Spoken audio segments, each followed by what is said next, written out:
મુખ્યમંત્રી ભૂપેન્દ્ર પટેલની સૌજન્ય મુલાકાત ભારતમાં આયર્લેન્ડના રાજદૂત શ્રીયુત કેવિન કેલીએ ગાંધીનગરમાં લીધી. ગુજરાતની તેમની આ પ્રથમ મુલાકાતમાં તેમણે મુખ્યમંત્રી સાથેની બેઠકમાં ભારત અને આયર્લેન્ડ વચ્ચેની ઐતિહાસિક સમાનતાઓ પર ભાર મૂક્યો હતો.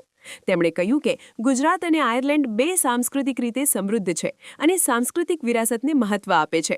ડબલિનમાં ભારતીય દૂતાવાસે 2 વર્ષ પહેલા યોજેલી સ્ટેટ કલ્ચરલ ઇવેન્ટ સિરીઝમાં ગુજરાત પર ફોકસ કરવામાં આવ્યું હતું. તેનો પણ તેમણે ઉલ્લેખ કર્યો હતો.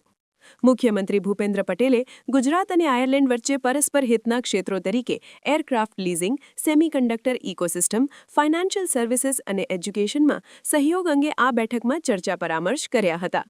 વડાપ્રધાન નરેન્દ્રભાઈ મોદીની પ્રેરણાથી શરૂ થયેલી વાઇબ્રન્ટ ગુજરાત ગ્લોબલ સમિટમાં આયર્લેન્ડ ડેલિગેશનને સહભાગી થવાનું આમંત્રણ પણ મુખ્યમંત્રીએ પાઠવ્યું. તેનો આયર્લેન્ડ રાજદૂતે સહર્ષ સ્વીકાર કર્યો હતો.